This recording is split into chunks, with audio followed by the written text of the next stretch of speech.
Welcome to Positive Talk Radio. Our goal is simple: to explore evolving ideas one conversation at a time. So, stay with us as right now we present. I do have to say, I get to have a conversation today with one of my more favorite people that I recently have met. And he's a very gifted individual at what he does. He's an entrepreneur. He's been a business coach. He's been in business for a long time, and his name is David Newkirk, and he is right here. By the way, if you want to follow along, you can go to ethosconsult.com. That's Ethos Consults. That's CONSULTS.com. And you can find out all about him and all of the work that he does, his entrepreneurial programs and his health and wellness programs, all of it. And we're going to talk about a good deal of that today, I think, maybe. as we were talking before the show began, it was like, what do you want to talk about? I don't know. What do you want to talk about? And it's like, but it's just great to have you here, sir. How are you? I'm great, Kevin. It's such a pleasure. I enjoy a conversation so much that I like not knowing what we're going to talk about and just flow into the conversation. That it makes them more enjoyable. I think so. And you never, like I tell people, it's like you and I are sitting at Starbucks having a cup of coffee.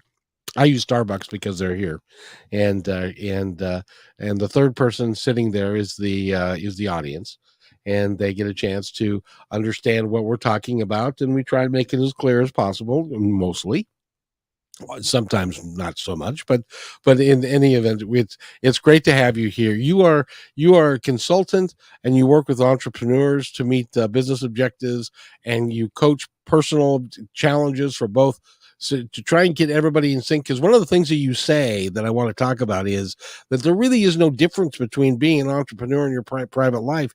They're blended together. How so? Yeah. What's interesting is I think it's best to just contrast it. When you're in the working world, which I had been for 30 years, you adapt to what is it that you need to do in order to get along with everybody, fit in, succeed, find success. So you create an identity that works for the workplace in the corporate world. But when you're not in the corporate world, you're like, oh, I can be myself, and I'm different with my kids or my wife or my partner, or just when I'm home by myself. But then when you're an entrepreneur, you don't have to think about how to be somebody else. You just figure out how to take what you believe in, what you think, the way that you like to be, and you like to just build your business around that, where you get to actually exercise broadcasting an experience that is you, regardless of whether it's a product or service, a single person business or a multi-person business. You do get to represent how you want to be seen and how you want to be heard. It is extremely freeing to be an entrepreneur, and if you're able to be successful and you're able to make a living, but it's extremely freeing to be able to do what you choose to do, and to do it well, and to be the kind of boss that you've always wanted to be. Yeah, I agree. I think what's really interesting is the more comfortable someone actually is in being themselves, because not everyone is comfortable in being themselves. It can be a challenge. That could be one of their challenges to being an entrepreneur, is finding a way to be comfortable being themselves. And that might be one of the things they have to overcome to be successful.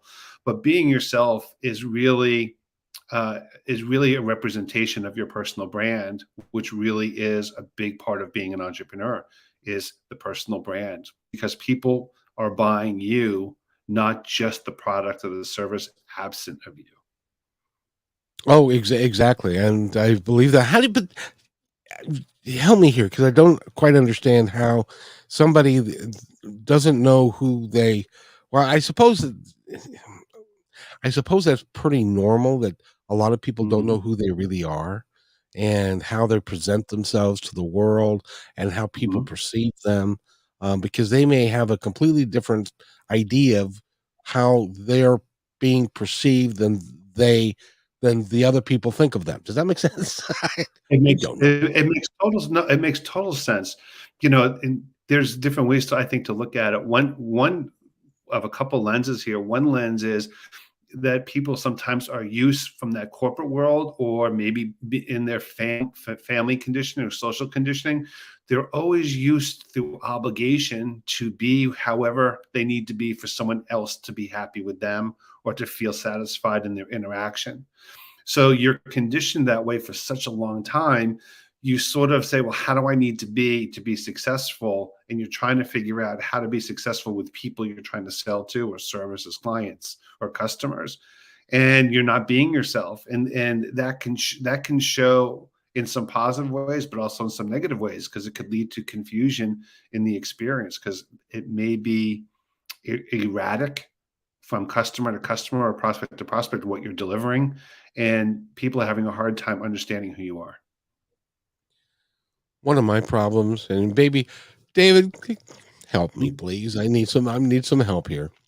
And that Okay. is that I tend to be a giving person. And so Mhm. sometimes I do that at the detriment of my business, because I will Mhm. give something away that I really can't afford to give it away. But Mhm. because I value the individual and value what they say and stuff, I'll go above and beyond. And that the people who work with me get infuriated with that, because Mhm. they want to see the business succeed. And yet at the Yes. same time, I'll turn around and go, well, I don't know. We'll just give that to them for this time, that sort of thing. How do I fix that? Yeah, so I'll just paraphrase it in one sentence what I understand, because I actually shared early on in my career what you're talking about, which is such a strong desire to be in service to others, to help, and to get so much satisfaction out of helping others be successful. We tend to prioritize that over it being a business where we can be emotionally comfortable, setting boundaries around limiting the amount of work we deliver within the prescribed time frame, and actually asking for compensation for it, That's or been a asking for big additional problem. compensation if we go over those boundaries. And I think that's where some of that personal work comes into play, which is, what are the things perhaps that were going on outside of business where it feels emotionally uncomfortable asking for compensation when people naturally are expecting to be asked to compensate you. It's not that they're having an issue. We as entrepreneurs are having the issue asking for compensation. And so we have to look a little deeper into what's the trigger that causes us to shy away from it. Well, if I can be brutally honest, I'll tell you one of the triggers that I have is, because I do the podcast and I do a radio show and it goes up on all these sites and it goes everywhere and stuff, but I can't necessarily prove that the value that I'm asking for is being met by the consumer or by the customer or by the advertiser that is coming on. I can't necessarily, because, like, I don't know if you know this, but in radio, nobody knows Mhm. how many people are listening. Right. There's just no way to know. And so Mhm. when somebody says, "Well, how many listeners do you have?" And it's like, well, I don't really have any idea, and because there isn't, those statistics are not available readily, and I mean, you can pay thousands of dollars to do a survey, Mhm. but generally speaking, they're not. So when my response is I don't really know, then their response is, then why is it worth advertising with you? Right. Well, it's interesting. So, because you're asking the question of, if I can't provide a tangible, guaranteed outcome to show that it's valuable, why would I feel comfortable charging? Did I get that right? You got it. I wish I'd have said that better. You got that exactly right. Here's the people who get it right, actually, which is, I think, a good, healthy comparison. People in marketing who say it takes at least 6 months to do advertising and marketing, and then you may start to see lead generation things coming through, and people are like, okay, sign me up. And so many people spend money on marketing and advertising dollars where there's no quantifiable guarantee from the person selling the marketing. They're just selling the concept and the idea that there will be success. They don't actually put numbers together that say, this is what you can expect from my marketing expertise. If I build your Wow. website, I'm not delivering you an outcome that you're going to get business. If you advertise and I help you do Facebook ads, I help you do Instagram, I'm not going to guarantee you what you're going to get for business. But there's a technique in all of that that's been successful where everyone buys those services. Yes, which There's a is value that is perceived to be there without guaranteeing success, which they can't do. And a lot of times, a lot of businesses, while some experience lead generation and some success, a lot of businesses don't, that but is they so pay. interesting. That is Yeah. So, just go so ahead. the value is really, you raise an interesting point. So I'm sure there may be listeners who will disagree with me on this, and I'm totally cool with that. But I'm going to share a perspective that challenges some conventional thinking, which is value is not what you state it to be. Value is what the buyer perceives it to be. There's this whole argument for entrepreneurs in training that says you have to state what your value is. You have to tell people what it is that is valuable and why, and you have to make that your key talking point. When really the value in all of economics 101 in college, if you get a PhD, you get an MBA, doesn't matter. The market sets the price versus the value and what they're willing to pay for. Now, what we can do as entrepreneurs is we can share the benefits that are tangible that we deliver, but then the value of those benefits is determined by the buyer. And that value is then associated with a price. And so the challenge for us is to articulate tangible benefits that can be perceived as value, and we find an understanding by knowing our target market and knowing potential clients or clients, and knowing what typically is an amenable average price they're willing to pay. By the way, ladies and gentlemen, if you're listening to this now or later, I want you to get out a piece of paper and a pencil and take notes because this is really good stuff. Because it is so true that the buyer is the one who really sets the market. And I was just Mhm. thinking as you were talking about there, we have the Super Bowl coming up. And Yes. you've got a they're selling a 30-second commercial for multiple millions of dollars for one 30-second commercial. Mhm. There isn't a way in heaven or hell that 30-second commercial is going to generate those millions of dollars in revenue so that but they buy it anyway because of the perception of it. Is that right? Yeah. Yeah. Well, yeah, it raises the question. So, for example, I wonder, because they can track sales volume, how much do Doritos spike in sales volume the day after the Super Bowl, 3 days after the Super Bowl, and a week after the Super Bowl? Is there a meaningful spike in sales that is way above what it costs you to run that advertisement in multi-million dollars? I would sit here and tell you probably not. Not something that would be not something that would be so high. How many units of Snickers or Doritos do you have to sell to justify the expense of, $4 million for 30 seconds? That's exactly right. And if so can I'm going to convert that to what we were just talking about.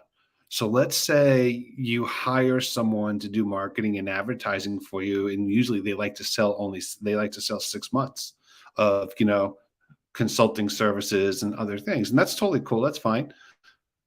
But if you know what the average cost is that you're going to charge someone for your service or product with their help, take their fee and divide it by your average price, a unit basis, an individual person or a unit purchase or whatever, and find out how many you need to sell to justify that 6 months of support. And then ask yourself, do you think the support that sales revenue is going to come in from that effort just to break even? And how confident are you that you can break even and get that many sales wins for the price you just paid over 6 months? That's That's the that's key. that's and do people go into that in depth analysis of that? That's an awesome question because I find typically they don't, right? Entrepreneurs are passionate about what they do. They love what they do. They want to feel good about being successful. They want their clients and customers to feel good about being successful in some way from what they're offering as well. So it's all with, I'll call it good juju, good intentions, right? A desire for everyone to be successful. So if they hear a successful story being pitched without those tangible things I just mentioned, they tend to buy into it. They tend to create the story beyond the story that convinces them that success will be there, but they don't use those metrics or use a fundamental approach to at least test it out to see if that story um, is sound enough.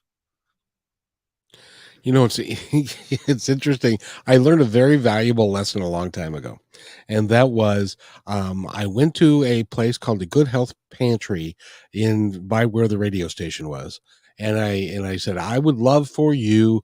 And I listened to the guy talk. Extremely knowledgeable. He was like 85 years old, and he knew everything, chapter and verse, and all that. And so I invited him on the show, and I said, well, I would also like you to advertise. And he said, okay. And I said, $100 a week. And he said, okay, I'll do $100 a week. Well, in the course of the 5 or 6 months that he was advertising with him, his sales at his shop went up 50%. They went up from Mm, like 18,000 a month prior to him advertising with us to almost $30,000 a month. And he was had to hire somebody. He was getting so busy. He never came back to me and said, "Boy, your advertising is really working. You need to charge me more." And so he didn't do that, and so my program failed. And the mm, guy who bought my program went back to the same guy at the Good Health Pantry and said, "If you want to continue to advertise, it's $2,000 a month, right. rather than 400." And he paid it. And that Yes. was the thing because it had the value that he could now quantify and prove that the value was there. And so he paid that $2,000 because he didn't want to lose the revenue that he gained from being on the show. Yeah, it raises an interesting concept about, pay for performance kind of thing, right? When an entrepreneur is trying to partner with someone to get help. And so, for example, in the case of advertising, there's essentially three options for that. So you can pay me this price and whatever all the results are, and they're aspiring to get the results that you pitch to them.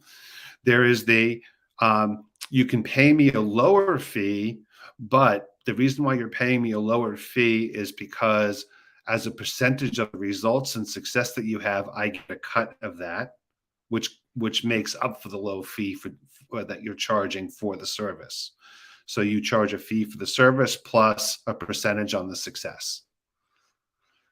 That The other that one makes is waive all fees and just get paid on the percentage of success. So there's three ways to look at it. Yeah, the three ways to do it. Now the problem is you would in order to if you include a rise in sales, you have to also believe that they are going to be reputable and upfront and Mhm. honest about how their sales are producing for you. Yes, and one of the things that you typically comes out is you have a contract. One of the stipulations in the contract for the work is that they will generate their sales report for you and indicate and show what the total sales were for the period that you agree you're tracking to measure the success. That's a good way to handle it. And Yeah, that so was let's say, for example, you say after from the results of the work that we do, whatever it be, advertising for the next 6 months after the work concludes, we get 2.5% on all revenue for the first 6 months of all new sales, and then they would have to generate their sales reports in the contract to you for the first 6 months, so you could see the total revenue and know what your 2.5% is. and most most entrepreneurs are going to say, "I don't want to do that. That's too much work." Well, that's one of the right. So that's where you have to. That's where you rhetorically. I mean, anyone would have to say, if I go into that model, I have to make sure my client base would be amenable to that, right? So you're matching the style of revenue capture relative to your target market and what they're willing to do, what they're behaviorally, are comfortable with as a client. I got to tell you, you are a really smart guy. How'd you get so smart? Lots of work, lots of trial and error, 30 years building businesses, running all aspects of a company, and just understanding people on both sides of the equation, internally and externally. It's amazing what you can just learn from so many diverse experiences. It was a wonderful opportunity. And just watching people and watching how they perform and how they work and stuff like that, that can give you a lot of uh information about a better way to be. Yeah, I think the key for me to your question, and thank you for even for saying that, because I think the key is it's it's not focusing on the tasks, it's focusing on the behaviors and start cataloging, understanding behaviors of people, how they think, why they think, the things that are triggers for them, the things that drive them towards in certain directions. So it's really consumer behavior, but then there's also that behavior you could apply internally to how do COOs think, how do CEOs think, how do CFOs or head of HR or head of sales. Those people all tend to be very different, but they also tend to be the same when it's a peer, like head of sales to a head of sales, another company to a head of sales, CFO to CFO to CFO. They all have thematically very similar mindsets on how they view things. And so you can create an understanding through those patterns and know exactly how to sell to them. That becomes a psychological game then. It does, from the perspective you get to value and understand how they think and why they think, and you get to align yourself to speak their language. So that, because one of the biggest challenges for an entrepreneur is the entrepreneur may change and create the language that they're most comfortable with, but is that the language their potential customers are most comfortable with? Probably So the not. challenge for the entrepreneur is to speak and adapt into a language that represents the language of the client, not themselves. And isn't that part of the problem is that a lot of the clients are corporate-based people who've lived in corporations all their lives, and they don't understand the necessities or the the issues that an entrepreneur will have. Absolutely. Yeah, absolutely. Yeah. It's a lot of times, you're in a corporation, all the things I just talked about get teed up automatically for you by the system, right? And then you're just, you have sales training and you are taught how to do it a certain way because they know the customers and they've built the program around it. And you're just now an active participant learning that way or style. But when you're an entrepreneur and you're like, oh, I want to do this product or service, and this is going to be my target market, and this is the people I want to serve, then the question is, okay, that's wonderful and awesome. But the question is, how do they think and how do they like to be talked to for an experience? It's really interesting because, even an entrepreneur. Now, I know that you were in when you were in business, you did all kinds of different jobs. So you got to Mhm, be aware of all the different things and the attitudes and that each person brought to the table. mhm. But not every entrepreneur knows everything. And so That's there's a right. whole there's a whole big gap of stuff that we have to stumble all over each other to find out the best way to operate, and that can Mhm. be very expensive, can't it? It can be expensive, but it can also be moderately expensive or moderate cost based upon how well you vet out your understanding ahead of time of what specifically you need and find the right resource to align to it. The less you are detailed in what you're looking for, the more you're apt be to spending a lot of money for something that's being explained to you that sounds good because it's a lot of detail from somebody, but you don't know if that detail is really what you need because you haven't defined it yourself. So I find where entrepreneurs need a lot of help is to be empowered with knowledge and learning and understanding so they can dictate and understanding of what they exactly know that they need, and they find the partner who actually can support them that way. And that puts them in the bargaining table because they have knowledge that allows them to bargain on value versus benefit versus price. One of the issues I think, well, you tell me, one of the my perception is one of the problems that a entrepreneur has is he wants to go his own way and he wants to do Mhm. his own thing and he doesn't want to be part of the corporate world and all of that. But then what percentage of them are willing to take on a coach who can then help them to negotiate and navigate through all of these minefields that you end up having to? Yeah, that's a really good question. I don't have I wish I had data on that. I don't believe there's been a study for that that can show data. I like data because I think data just adds an element of perspective or experiential things, experience of someone who is trying to provide support to entrepreneurs. But what's really interesting, I can speak from experience, and the experience I have is that you have people who want to be DIYers. They want to do it themselves as the entrepreneur, learn everything. Where it costs them in the business is that they want to try to acquire as much information they can from others as free. They do a lot of networking, they do a lot of brain picking, and they get about 25-30% proficient on what it is they need to be able to do in building a certain skill or knowledge on an aspect of the business. And then all of a sudden, 3, 4, 5, 6 months go by, and that's not enough of knowledge to actually be able to do anything with what they're trying to enhance.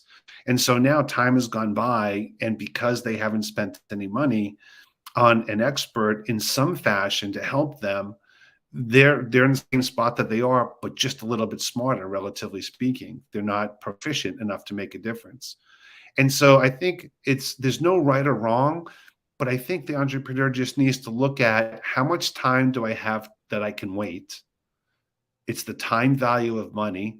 If I can spend money and be proficient in 2 months with somebody or 3 months, and it actually now allows me to get new revenue in the door, that's better than 6 months with no revenue by trying to do it yourself proficiently.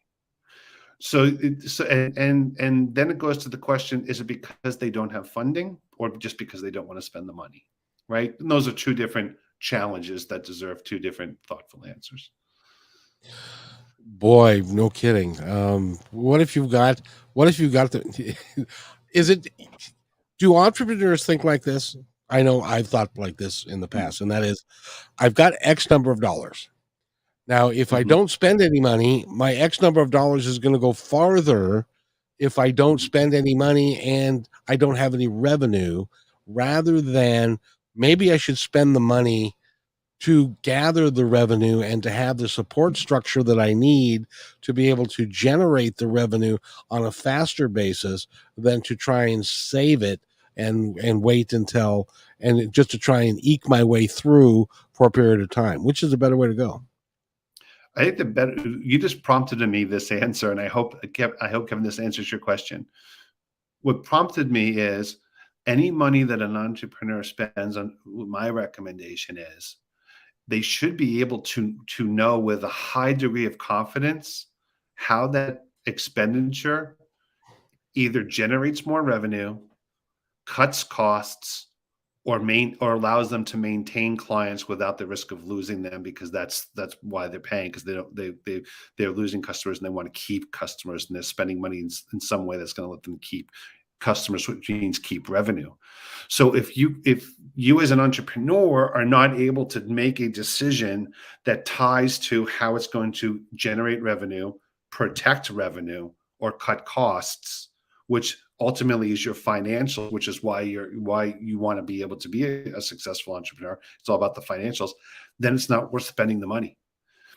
If it's a good idea, but you still can't draw a line between how it's going to generate that revenue or cut costs or protect client revenue, it's not worth doing. There has to be a high degree of confidence that something is going to be achieved. Unless that what you're going to spend is the basis of the business as to Yes. keep it as an example. I mean, I have a podcast service that I pay for. Hmm. It's not it's not real cheap. It's $500 a year for the different channels. Now, if I didn't Hmm. spend that $500, I wouldn't have to worry about that, but then I also wouldn't have a way to get my podcast out. Right. So would I be better off going to a cheaper service or just biting the bullet and that's the cost of doing business? Gotcha. So my recommendation in that scenario is that that is what gives you distribution, and I call that an infrastructure cost. That's a sunk cost that you have to do in order to be a business, in order to be seen, Right. Right. right? You can't exist without that. So that's like one of those mandatory things. It's sort of like nowadays, if you don't spend the money for a website, you're not considered a real company. You have to have a website. So if you don't have a website, then it's not, you can't do it. So it's one of, I think the podcasting, the $500 is the same way. It's allowing you to be present so people know that you're real and you're out there and you can be seen. So it has an infrastructure cost benefit. So like we're which begs another question, which by the way, is that a puppy dog? It is. I so apologize. I don't know how we got in here. Oh no, that's okay. What kind of dog is he? I love He dogs. is an 8-year-old Lhasa Apso, which is a small 20-pound dog from Tibet. They were guard dogs for the monks. Very cool. Yeah. Well, tell him he can bark all he likes. We'll be fine. Thank you. But so when you're talking about the work that you do with people, and you help them through this, because this has been Mhm. very therapeutic for me to go through this with you because it's given me a lot to think about. So in your work with folks in your consulting work, is that kind of how it goes? Yeah, it is. It's actually having just good conversation like this because, everybody is unique, right? For every Kevin McDonald, you have your own life experiences, your own conditioning from social and from familial, experiences. You have your own culture, your own beliefs, your own value system. So how that creates you as an entrepreneur and how you translate that to the business really deserves to be seen and to be heard, not ignored and retrofitted into a program or a box that someone has pre-created where they're asking you to adapt to that to be successful. The question is, you're so unique.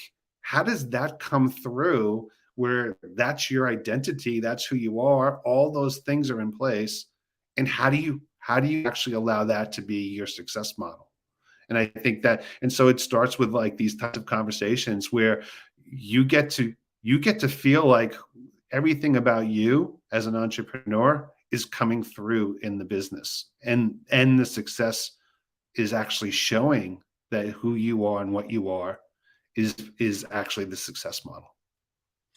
Do you find in talking with people that they have the same problem that I do? Which was I was a general manager and I was a national sales manager and stuff of corporations, and I Mhm. was much more protective of them and their money and how the business was being ran, and I made it run, especially when I was in the restaurant business. I made the restaurant run in a certain way to give the owner Mhm. the profitability and the lower the turnover and to keep employees happy and to do all of those things. But I don't do that as much as an entrepreneur. I don't value it's almost like I don't value the money that and the time and the effort that I'm putting into it. Does Is that a problem for some entrepreneurs? It is. It is.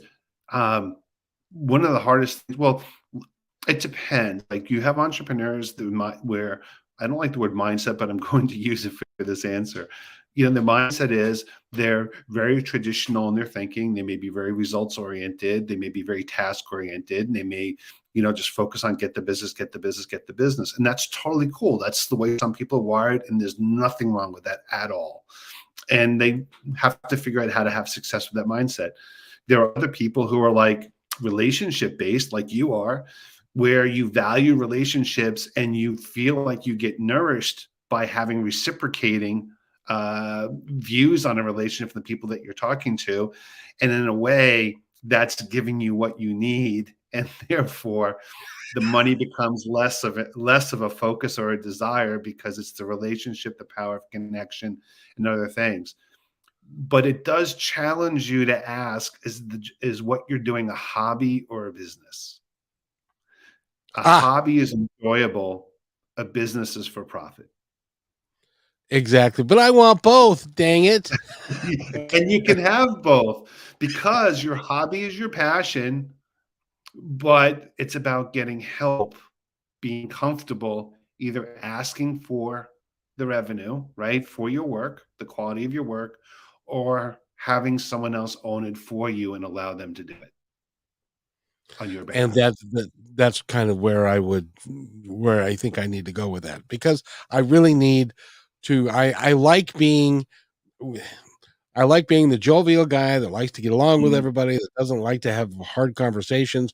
For me, now, when I was working for somebody else and I was a general manager, I could have those hard conversations because mhm. I was doing it on behalf of somebody else. And this individual was not meeting expectations of what the other individual had set. So therefore, it was my job to um, defend the owner in that particular position. But with me, I have a tendency to go, well, it's okay, and that's Right. just not right. Yeah, but you're also highlighting something so atypical where it shows in different ways for an entrepreneur, which is when an entrepreneur has a particular aspect of the business that they're not comfortable with, they have to be willing to let go of that responsibility and let someone else do it who will do it better. And And you defeat the purpose when you say when you say, all right, Holly, I'm going to give you this responsibility, and I'm yes, not going to get involved, and you run this the way that you feel like it needs to be run.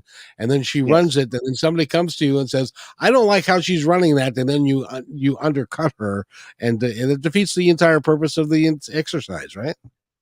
it does because the entrepreneur is actually now being asked to understand how to manage situations and people, right?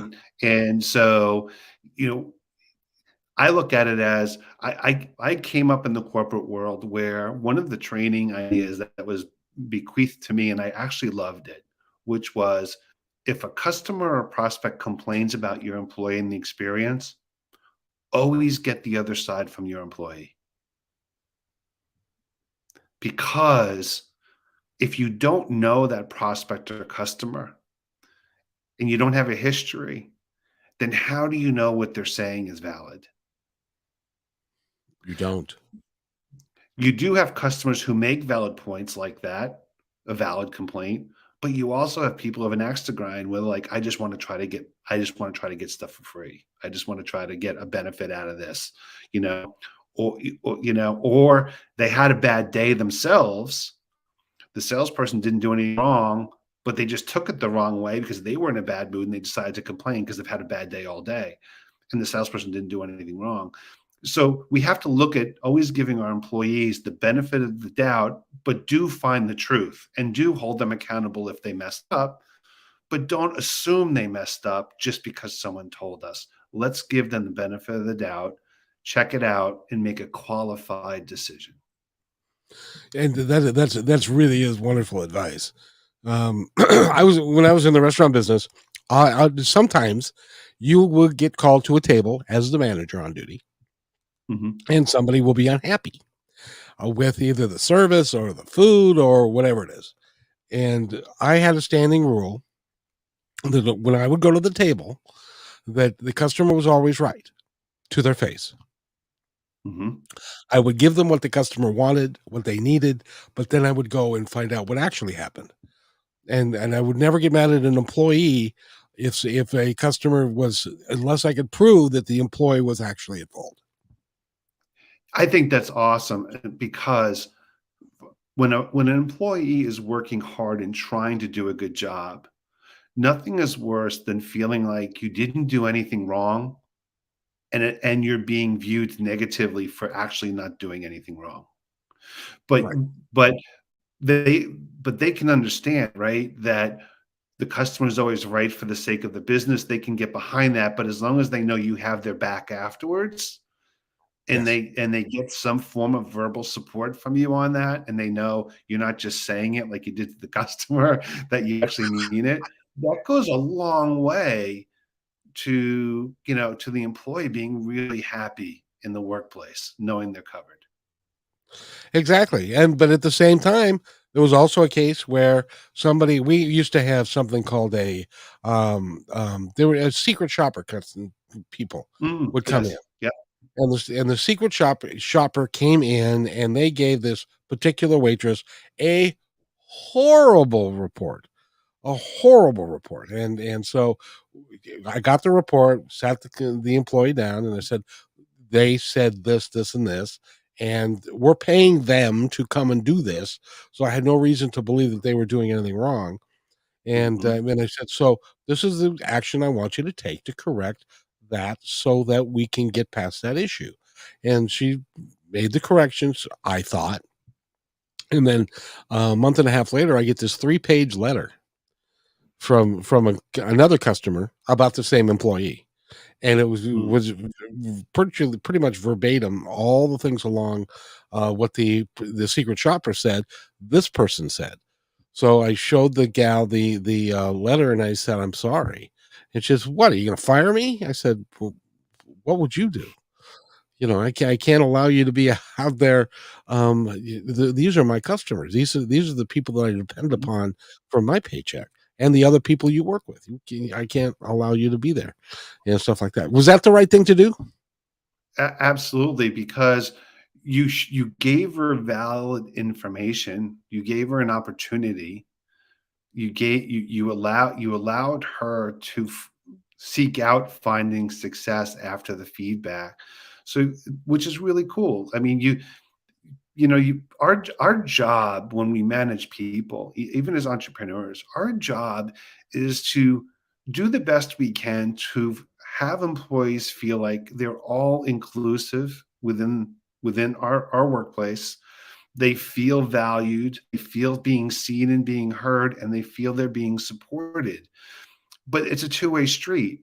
As much as they all desire that in order to be happy, when they are not reciprocating the way they should as an employee, we have to point that out, and they have to hold themselves accountable, because they're holding the company accountable for not doing the things that I said as a reason for leaving, or talking why they don't think it's a good company and no one else should work there. So when the company does all the right things, when they're not reciprocating. So it is a two-way street. I got to tell you, I have enjoyed this conversation terribly. Can you believe that we've been doing this for 45 minutes? It goes so fast. I'm serious. Sometimes I understand concept of time because it does go by really fast. And I really enjoy your work. I enjoy who you are. If and I may have to hire you just to get through my day. But David, tell us how if somebody wants to get a hold of you. Now you work worldwide. You work through Zoom. Mhm, You just opened up an office where you live, and so mhm. you can go local and you can go worldwide. How does somebody get a hold of you? Thank you so much for asking, and thank you for having me. I just want to extend my gratitude. You're a wonderful person and a wonderful host. So thank you so much. The way people can get a hold of me is they can go to my website and then contact me, which is, as you mentioned in the beginning of the show, ethos consults with an S at the end.com. Or they can just contact me via email. My initial D for David, my last name Newkirk, DNEWKIRK at ethosconsults.com.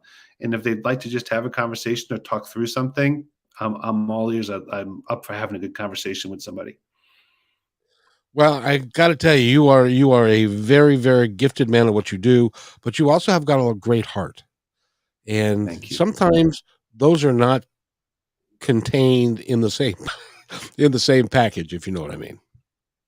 I do. That's why we're together, because two big hearts, two sets of good intentions, and then with everyone else that you have, I know fits that bill too. So thank you for saying that and allowing me to be part of your community that holds that space. Thank you. Well, I appreciate it greatly, and we're also going to have a good friend of ours. You're going to be on again, and we're going to get Sandy Stamato to come and enjoy our conversation with the three of us. I think that'll just be a great deal of fun. I think we'll have a good time. I think it'd be productive and a lot of fun too, and I'm sure there'll be some laughs in between as well. And I am so looking forward to it. You're an awesome man, and you are a great consultant.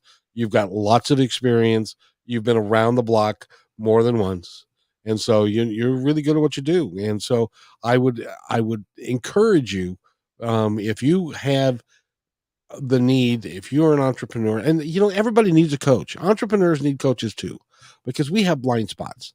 We have things that we don't do well because we just have a blind spot, and we need somebody to help us through those blind spots, and you can do that. And not only are you a great coach, but you're also an entrepreneur, so you know how it all works. Yes, absolutely. Thank you, Kevin. Thank you so much. And thank you. Go to Ethos, ETHOS consults, CONSULTS.com, and you can get all the information about him. There's a let's talk button. You can get your information there, and he can help you. Being an entrepreneur is great fun, but it's also hard. And you can spend your whole life savings, and at the end of the day end up with nothing if you're not careful. So you need to take care of it. You need to have somebody there in your corner, and this is the guy that I would recommend. So thank you for that, David. Thank you, Kevin. Thank you so much for having me. By the way, if we got just a couple of moments left, is there anything that you would like specifically to tell our audience, the ones that are listening now or the ones that will be listening in the future? I really think that Positive Talk Radio, if this is your first time listening, hopefully I did not keep you away from going to the next episode, because Positive Talk Radio is such a refreshing place to come to talk about how people can move forward, how people can think and be positive and live positively in all different aspects, personal, professional, based on who your guest is. And this is a great place to be. I would just say I encourage everyone who experiences this to share that experience and really help other people who are looking for this to come. You are a special man, and thank you. I appreciate that. Thank you so much for that. We're trying. We want to change the world one person at a time, maybe even more than one at a time if we can. So, with that, I want to thank David Newkirk for being here. Ethos Consulting is his business. He's phenomenal at what he does. See, we didn't even know what we were going to talk about when we started, and it turned out great. It did. This was fun. And I love being asked questions where I really have to think through the answer. Those challenges are fun. Good. Well, you did an outstanding job. So if you'll wait right there, sir, I will be right back. Thanks. Hey, thanks for enjoying this episode all the way to the end. Please give us a like and subscribe to this channel. This has been a production of PositiveTalkRadio.net. Please visit our website, oddly named PositiveTalkRadio.net, for more details about us and our mission, which is to provide great positive programming designed to inspire us all. I'm Kevin McDonald, and I'm proud of these shows, and I truly hope that you'll like them and share them with friends and family. So on behalf of our entire team, remember, be kind to one another, because each other's all we got.